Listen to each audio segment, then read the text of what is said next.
Okay, some video on the bonnet, or the rear hatch. Not the bonnet, I'm sorry, the rear hatch. Um, got the rear hatch in place. Had to do some few tweaking on some stuff. One example, let me make sure that the camera's kind of pointed where you can see. Bring it up just a little bit. The mounts that mount directly to the glass, and you know, now they're on to the what is it, the Mark III, the latest body that's supposedly awesome, and I'm sure it is. They, you know, I don't, when they did this one, I don't know how much CAD they used because the stuff isn't real symmetrical. But anyway, on these steel mounts that mount to the glass, they are a perfect right angle, and when you try to bolt everything up, they don't sit flat with this glass. So these mounts actually need to be, like if we're looking at the mount and it formed a right angle, they need to be tipped past just a little bit because this glass curves quite a bit. So that was one of the first things I did. I messed around with that and got it so that when it was all bolted together, it laid flat against the glass, because I didn't want to bolt all this down and put a bunch of torque on it. I was concerned that it just put too much stress on this glass. So that's one of the first things I did. The other thing is this glass has a pretty good dip in it right here, which is, it's kind of disappointing to me. You know, it's a lot of money to spend. I talked with Factory 5 about it, which was probably last year after I bought it. They said they looked at them and most of them had dips in it. I've heard from other customers that this huge dip wasn't in theirs. I don't know. I'm not gonna debate it. Factory 5 said all of them have that. They looked in the warehouse. That's how it is. Again, it's still disappointing. You spend a lot of money for it, and you know, if the viewers that are watching this are anything like me, I'm kind of anal about that stuff, and you know, you're trying to make the body sort of match up with this glass hatch, and when the hatch has dips and stuff in it, that makes it a little bit tricky to do. The other thing is you kind of like put the hatch in and you best fit it. You kind of tweak it around and try to get it the best you can. And it's a compromise. Whether people will notice it when they look at the car that hatch has a dip in it or not, they probably won't. You know, when you're working on a car and you're doing all this work, you know where all the imperfections are, and that's how it is. But that said, you kind of best fit it, and then you have to, or what I'm doing, I don't know if everybody does this, I'm kind of filling the body to try to meet up with the glass. I didn't want to sink the glass too deep in this channel because it gets really deep. And I'll kind of aim the camera. You know, you end up sinking it extremely deep back here if you want to get it kind of flush here. And I thought that looks kind of silly too, because then the glass is, you know, significantly deep in this channel. And it just doesn't look right. So, what I'm going to do is, I'm sure you can see this tape.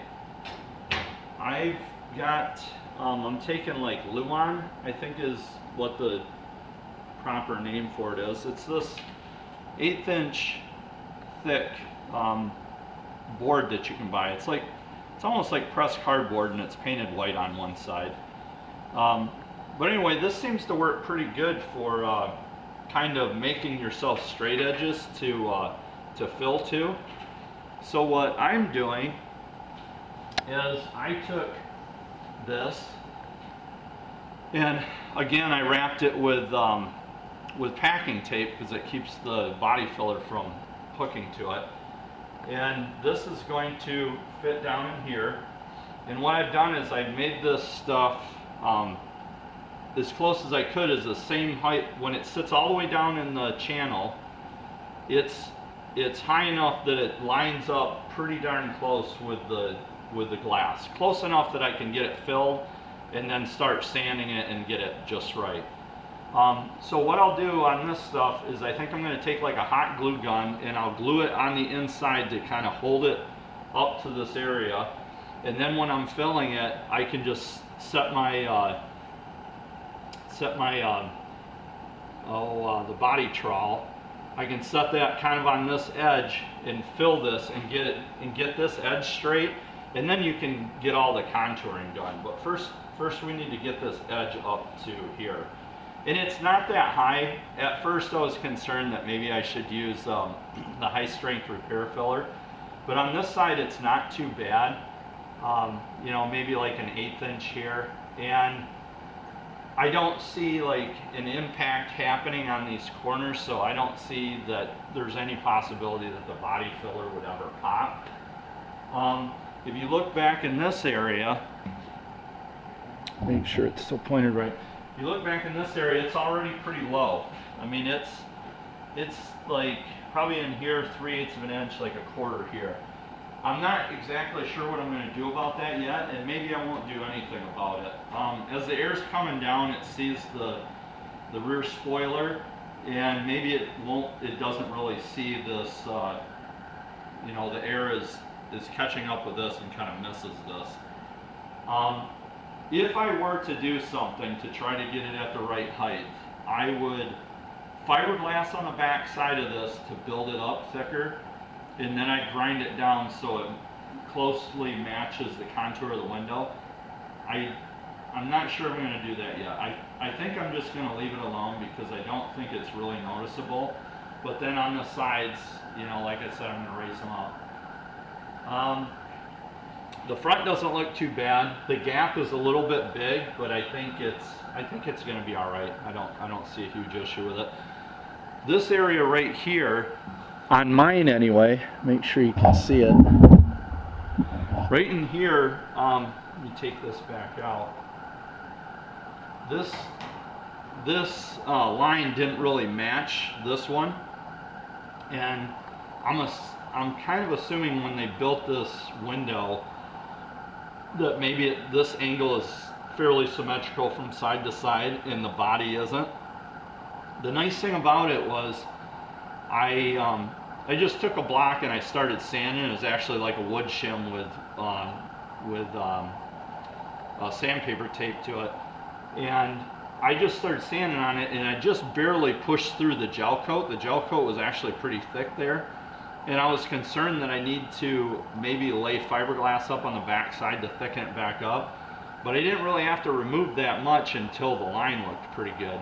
I might still, when I get the body back off, which I still have to do, I might still lay some fiberglass up in there just to make it a little bit stronger. But I was able to match that line up pretty good, so now it looks pretty good. One more thing, I don't want to make the video too crazy long.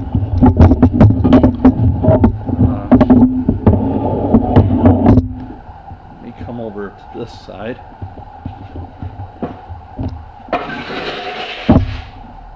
Okay. All right, on this side,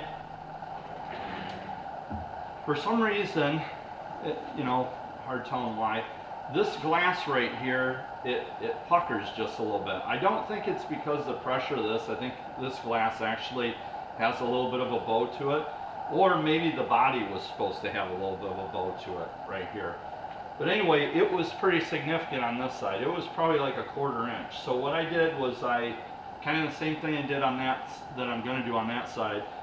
I put like a wood plate in there, and I used the high strength repair filler because I had to fill a lot, and I don't feel comfortable putting that much body filler like on an edge.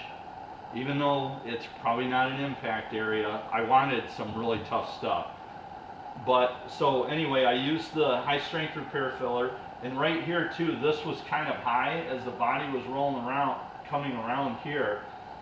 It was quite a bit lower than this, so I used the high strength repair filler here too, just to get that edge built up.